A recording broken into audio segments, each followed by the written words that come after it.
déjà, très honoré d'avoir été invité à l'ouverture de ce 4e Tea-Day, qui est la vitesse à laquelle cet événement s'est installé dans le paysage est tout à ton honneur et celui d'Emmanuel. Alors, quelle nouvelle modernité pour l'assurance? Bon, je suis arrivé avec du papier déjà, je ne sais pas si vous avez remarqué. Isabelle aussi, bon ça va, je ne serai pas seul. Bon, je vais déjà assumer ce matin de vous apporter aucune vérité absolue, parce que j'en ai pas. Donc ce que je vais essayer de faire, c'est vous donner, ou partager avec vous quelques-unes de mes convictions, quelques-unes de mes interrogations, et puis vous éviter le prêt-à-penser pour que, à l'issue de cette journée, en ayant modestement contribué par ma vision, vous ayez été transformé ou vous ayez envie d'entreprendre un certain nombre d'actions. Alors, je suis le président du CETIP, donc je vais naturellement orienter mon intervention sur l'assurance de personnes, santé et prévoyance principalement. Je vais vous dire un mot du CETIP. Donc le CETIP est tout sauf un centre technique. Il n'y a pas de serveur, des choses comme ça, parce que des gens qui sont arrivés qui m'ont dit on veut voir la salle serveur. Non, non, il n'y en a pas. C'est une fédération professionnelle, comme la FFA et la FNMF.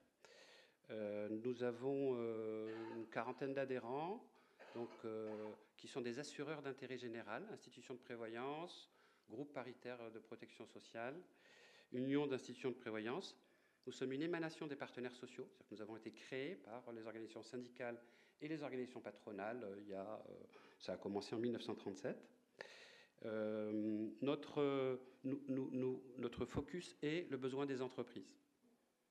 On est né comme ça, on développe là, on étend nos services aux salariés quand ils quittent les entreprises, mais notre besoin principal, nos clients principaux, ce sont les entreprises. Nous avons une gouvernance paritaire et mutualiste. Nous sommes non lucratifs, donc nous n'avons pas d'actionnaires à rémunérer. Pour autant, on doit faire des résultats positifs, parce que sinon une entreprise économique ne dure pas. Et nos résultats sont affectés aux réserves et vont venir renforcer nos fonds propres.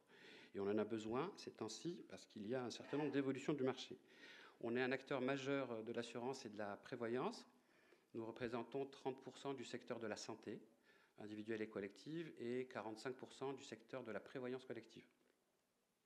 Enfin, nous avons un engagement social fort puisque l'ensemble de nos adhérents allouent 86 millions d'euros tous les ans à des actions d'accompagnement social, d'aide à l'accès aux soins, d'investissement dans le secteur de l'économie sociale et solidaire, de soutien aux associations et puis d'investissement sur le CARE, la prévention.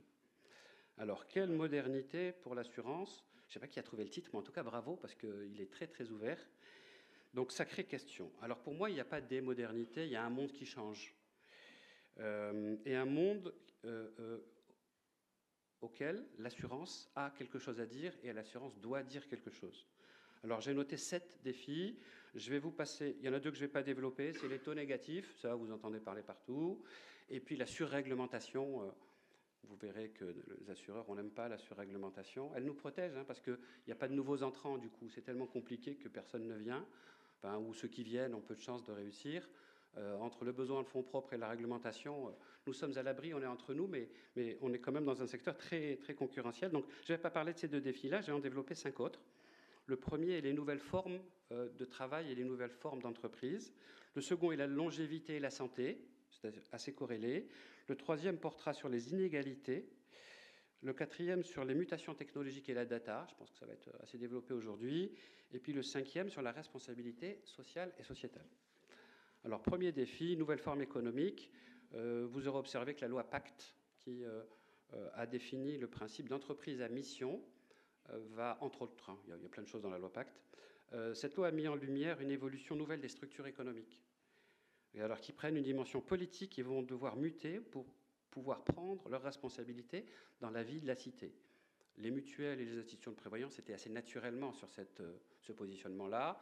Elles ne sont pas toutes dotées d'une mission, peut-être qu'il faudra le faire, et peut-être que les assureurs à forme capitaliste pourraient le faire également aussi, ça serait quelque chose de très bien. Le monde associatif, l'économie sociale et solidaire, les coopératives sont de nouvelles formes d'entrepreneuriat qui attirent beaucoup les jeunes. Et cette génération, alors Y, Z, T, je ne sais plus où on en est, recherche dans son activité professionnelle du sens. Et je pense que cela fera partie des choses à offrir si on veut garder les talents. puis enfin, le salariat n'est peut-être plus le modèle absolu. Il y a 2 générations, il fallait rentrer dans la fonction publique. Une génération, il fallait rentrer dans une grande entreprise. Et celle-là, quand on dit « mais tu auras un CDI », ils vous regardent en faisant des yeux comme ça, en se disant « ouais, mais bon, c'est pas ça que je veux ». Second défi, celui de la longévité et de la santé. Alors l'espèce humaine, dans son ensemble, vit un moment inédit. L'espérance de vie a augmenté comme jamais ça n'avait été le cas dans l'humanité. En Afrique, en Asie comme en Europe, une génération supplémentaire participe à la vie de la cité. Les plus de 65 ans, on va être dans une dizaine ou une quinzaine d'années, on va avoir un tiers de l'humanité qui a plus de 65 ans et qui est à la retraite. On n'avait jamais connu ça. Donc il va falloir réorganiser notre société pour que ça corresponde davantage à cette génération-là. Et sans oublier la jeune qui arrive, parce que celle-là, c'est l'avenir. Alors, 4 générations à vivre en même temps, et la corrélation à cette longévité la corrélation à cette longévité se fait avec la santé. Parce que l'allongement de la vie fait que les sujets de santé vont devenir prégnants, vont devenir lourds à porter économiquement. Et en plus, ils sont étendus au bien-être. Donc la santé, c'est pas juste, j'ai pas un rhume, c'est en plus, je me sens bien chez moi, je me sens bien dans la cité et je me sens bien dans l'entreprise. Donc il va falloir y répondre. Troisième défi, celui des inégalités. Alors les inégalités ne se résument pas à des inégalités de revenus. On a également des inégalités d'accès à des éléments indispensables comme le numérique. Aujourd'hui, si on n'est pas connecté, les choses sont très très difficiles. D'ailleurs, beaucoup l'étaient là tout de suite pendant que je parlais. On voit bien. La mobilité, le logement, la culture, l'éducation. Cette dernière, d'ailleurs, l'éducation est de moins en moins gratuite, de moins en moins ouverte. Le logement devient un privilège dans les grandes villes, du monde et à Paris également. Le numérique exclut les territoires. Quant à la culture, ça risque d'être le parent pauvre, et pourtant c'est très important. Mais surtout, l'inégalité est de moins en moins acceptée. Il aura échappé à personne qu'il y a eu un mouvement social majeur l'année dernière, parti d'un sentiment d'injustice entre les territoires, les zones périurbaines, les Parisiens. Et puis ça ne se limite pas à la France, à Alger, à Santiago du Chili, à Beyrouth, à Hong Kong, à Barcelone. Les citoyens expriment parfois violemment leur défiance aux institutions. Les assureurs, on est dans les institutions. Il y a urgence à traiter ce problème, car qui dit sentiment d'injustice dit défiance et menace sur le pacte républicain, pacte auquel je suis personnellement très attaché. Quatrième défi, celui des mutations technologiques. Je ne vais pas trop développer parce que ça va être fait par des gens beaucoup plus compétents que moi tout à l'heure. Ce qui est certain, c'est que le numérique se déploie et tout ce qui peut être algorithmé le sera. Alors il y a 200 ans, la même question se posait pour l'agriculture. Les bœufs qui tirent des charrues, il n'y en a plus beaucoup. Tout ce qui pouvait être mécanisé l'a été. Donc on va avoir quelque chose de similaire, très probablement, en gardant ce qui aura une haute valeur ajoutée humaine, le service notamment. Alors d'autres progrès scientifiques se présentent avec la technologie, sur la science et la biologie. Donc là, on va rentrer dans une zone où les questions d'éthique vont être essentielles. Et puis la data, alors ça aurait mérité un thème à part entière. Les données et leur utilisation seront le carburant de la nouvelle économie. On créera peut-être le secteur quaternaire, comme on a créé le tertiaire il y a 150 ans. Et la question se posera, mais qui seront les bénéficiaires propriétaires récoltants de ces données? Alors là, on aura des modèles qui vont s'opposer. On a aux États-Unis, le modèle, c'est plutôt les entreprises qui sont propriétaires des données, et elles en font public. Si vous publiez quelque chose sur Facebook, ils disent c'est public, sur LinkedIn, sur Twitter, ils utilisent ces données, et c'est considéré comme normal, les entreprises, c'est un avantage pour les entreprises. Alors la Chine, ils ont une autre approche, c'est l'État qui est propriétaire des données. Ils en font à peu près ce qu'ils veulent, il n'y a pas de contre-pouvoir. Et en Europe, on a une vision qui est un petit peu différente, puisqu'on a plutôt envie de faire que ce soit les personnes qui soient propriétaires de leurs données. La RGPD a concouru de ça. Donc il faut bien avoir ça à l'esprit. Sur les données, on va avoir une bataille comme il y en a aujourd'hui sur le commerce international. Et enfin, le cinquième défi, peut-être le plus important, celui de la responsabilité. Alors la responsabilité sociale et sociétale, et son corollaire dans l'assurance, l'exercice de la gouvernance. Alors pour ce qui me concerne, gouvernance paritaire et mutualiste. Alors, il n'aura échappé à personne que nous vivons désormais dans une société de la méfiance, voire de la défiance, un monde où l'autre est devenu un risque, si ce n'est un ennemi. Alors, il est temps de sortir de cette logique et de renouer avec l'autre, de reconstruire des solidarités, de reconstruire de la confiance. Or, qu'est-ce qu'un assureur, sinon un créateur de confiance? Quant à la gouvernance, alors je suis responsable syndical, je suis engagé dans la gouvernance paritaire, je vous parle d'expérience. Nos conseils d'administration paritaires sont divers par essence, comme le sont les conseils d'administration des mutuelles santé et des mutuelles d'assurance d'ailleurs. L'exercice, quand vous avez une communauté diverse, il est compliqué, il est exigeant en termes d'écoute, de remise en question de ses positions, de recherche de consensus, de compromis, de solutions partagées. C'est chronophage, c'est long, c'est parfois frustrant. Là aussi, je vous parle d'expérience.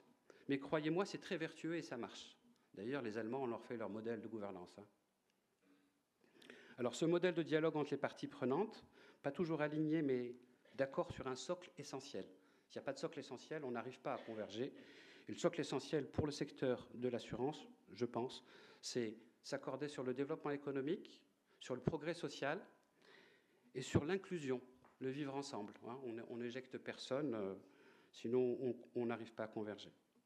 Et ce modèle de gouvernance me semble parfaitement adapté pour créer la gouvernance équilibrée et confiante dont a besoin l'assurance et dont a besoin notre société. Alors cela étant posé, les défis, vous êtes légitime à me dire oui, mais on fait quoi? C'est là où Pascal arrive pour apporter des solutions. Alors, je vous le disais tout à l'heure, je n'ai pas de solution toute prête, je n'ai pas de produit sur étagère, je n'ai pas de vérité à vous vendre, j'ai pourtant 2 ou 3 idées que je vais partager avec vous. On est comment dans le timing? On est parfait? Non. On n'est pas Là, parfait. il va falloir faire court. Il avait dit 2 minutes, il a fait 5? Non, ça ne marche pas comme ça. On Allez, je vous laisse encore 2 minutes. Je vais en prendre un petit peu plus, parce que ce que je dis est important. Mais je vais aller vite, je vous assure. Bon, d'abord, il faut acter le principe qu'on a besoin de réinventer le modèle. Voilà, ça c'est le premier, l'impératif de bouger. Parce que les systèmes sur lesquels nous sommes basés sont bâtis sur un monde qui a beaucoup changé, en termes de démographie, en termes d'accès à la technologie, en termes de conception des solidarités. Parce que la défiance s'est installée dans la société, alors celui-là, il est majeur, et que les assureurs ont quelque chose à faire et quelque chose à dire.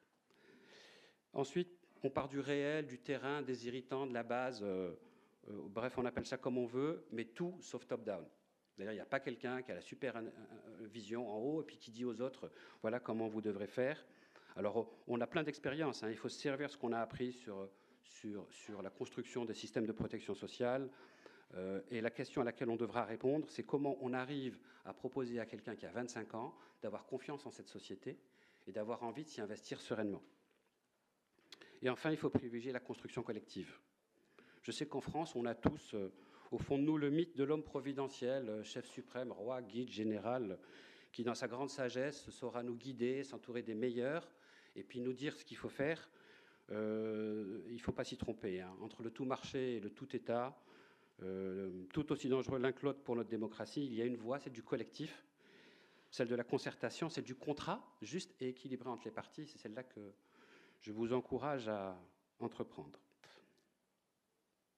Je vais m'arrêter là, ça va aller? C'est parfait. Merci de votre attention, de votre écoute bienveillante. Puis on en reparlera au T-Day 2020. On verra ce sur quoi nous aurons avancé. Merci beaucoup.